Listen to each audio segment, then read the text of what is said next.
అదే చెప్పింది దాన్ని ముక్కోబాకని. ఇప్పుడే దీన్ని చూసే అంత దారుణంగా ఇచ్చాడు. పిచ్చి చేసిండు ఆల్రెడీ. అదే ఇట ఇట అంటే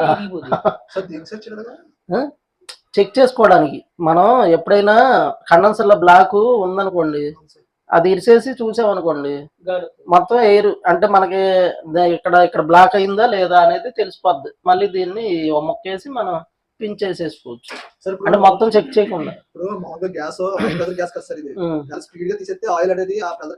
లోపలికి ఎక్కేస్తుంది. చేసుకోవాలి నీట్ గా. అందుకే ఇక్కడ డమ్మి ఇక్కడ నుంచి ఇక్కడ చేసుకోవచ్చు కదా, అటు నుంచి కింద నుంచి పైకి, పై నుంచి కిందకి అట్లా క్లీన్ చేసుకోవచ్చు. డమ్మీలు యూవీడబ్ల్యూ అని కాదు, అన్నిటికీ ఇస్తాడు. కొన్ని మామూలు కొన్నిటికి కూడా కొన్నిటికి ఇస్తూ ఉంటాడు. మనం ఇప్పుడు కొత్తది వేసామనుకోండి, మనం వేయంగా డమ్మీ ఉండదు, రింగ్లే మామూలు రింగ్లే వేసి ఉంటాయి అంతే. అది ఒకవేళ డమ్మీ ఉన్నా మనం ఏం చేస్తాం, చిన్న మొక్క వేసి డమ్మీ చేసి పడేస్తాం. అది కంపెనీతో పాటు వస్తే అలా చేసి ఉంటుంది. అది ఏంటండి ఏమైంది? ఏదండి? అవును, ఎక్కడ అవి సెన్సార్లు కదా మీరు చూసేది. ఫ్యాన్ మోటార్ 5 వైర్లు వస్తే డీసీ మోటార్ అంతే. కళ్ళు మూసుకుని చెప్పేసి మనం దాన్ని చూసే. దీంట్లో 2 ఉంటాయి. 5 వైర్స్ వచ్చింది అనుకోండి డీసీ మోటార్ అని కన్ఫర్మ్ చేయొచ్చు. రెండోది ఏంటంటే చిన్న జాకు, సన్నది జాకు. మన సన్న వైర్లు సన్న జాకు చూడండి. దీనిది ఇది ఎలా ఉంది, అది ఎలా ఉంది, అంతే తెలిసిపోతుంది కదా. ఇది ఏసీది అది డీసీది అని ఈజీగా. అది ఇంకా దానికన్నా అసలు ఏం ఉండదండి. దాంట్లో పీసీబీ బోర్డు ఉంటుంది. మీటర్ పెట్టి ఎట్లా తెలుస్తుంది మీకు? దీంట్లోనే అండి పీసీబీ బోర్డు ఉంటుంది లోపల. ఇదేగా మీకు అది దాని లోపల పీసీబీ బోర్డు ఉంటుంది. ఆ లోపల మీకేం కనపడదండి. అది మీకేం బోర్డు కనపడదు, పగల కొడితే తప్ప బోర్డు కనపడదు. పీసీబీ బోర్డు ఉంటుంది, ఐపీఎం అసలు ఏమి ఉండదండి. మీటర్ పెట్టి ఏమి చూడలేరు, ఏమి రాదు అసలు నిల్లు. అసలు మీటర్తో మీకు ఎలాంటి రెసిస్టెన్స్ చూపిదు. అదేగా మరి ప్రాబ్లం. ఇప్పుడు ఇన్వర్టర్లో ఉన్న మీరు పోయిందని అనుకోవడం ఓన్లీ ఎర్రర్స్ తప్ప వేరే ఏమీ ఉండదండి. ఓన్లీ ఇవన్నీ కూడా అందుకే మీకు ఎర్రర్స్ లిస్ట్ ఇచ్చేది.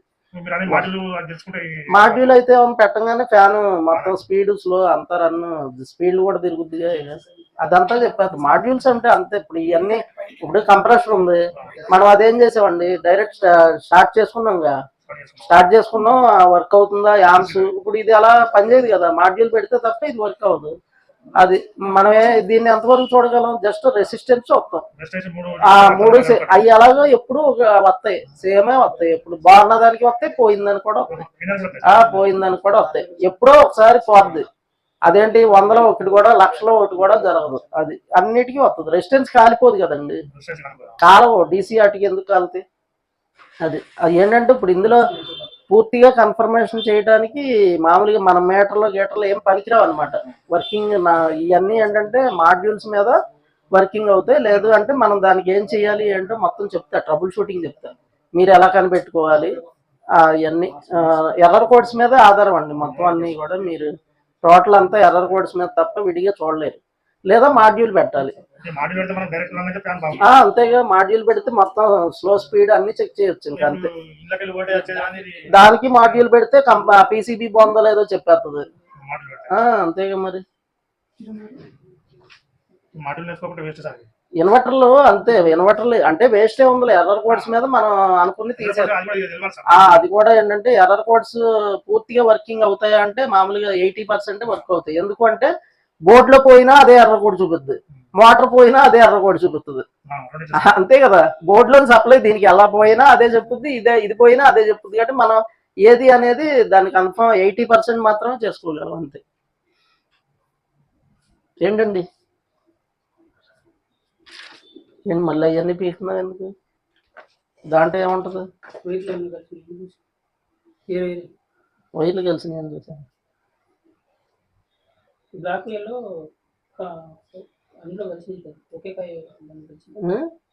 లాఫియర్ లో కలిసి ఎక్కడ దీని సర్క్యూట్ లోనా? ఓకే. ఇప్పుడు సార్ కండెన్సర్ సార్ ఇప్పుడు దీని వచ్చేసి నాన్ ఇన్వర్టర్ సేమ్ ఉంటుంది సార్ రెండు. ఏదండి? ఇప్పుడు 1.5 నాన్ ఇన్వర్టర్ ఉన్నాయి కదా సార్ కండెన్సర్. ఉండదండి, వేరు వేరు ఉంటుంది. కొలవండి ఇది ఎంత ఉంది? లైన్స్ ఎక్కువ వస్తాయి దీంట్లో. ఇదిగోండి, ఇది 20/30 నారాజు గారు చూడండి, పట్టుకోండి.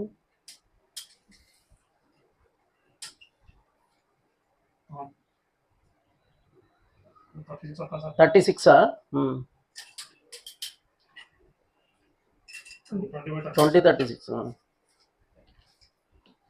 అది 20/30 అనుకుంటా కదా. మనదైతే 2030 ఇంకోటి 18/36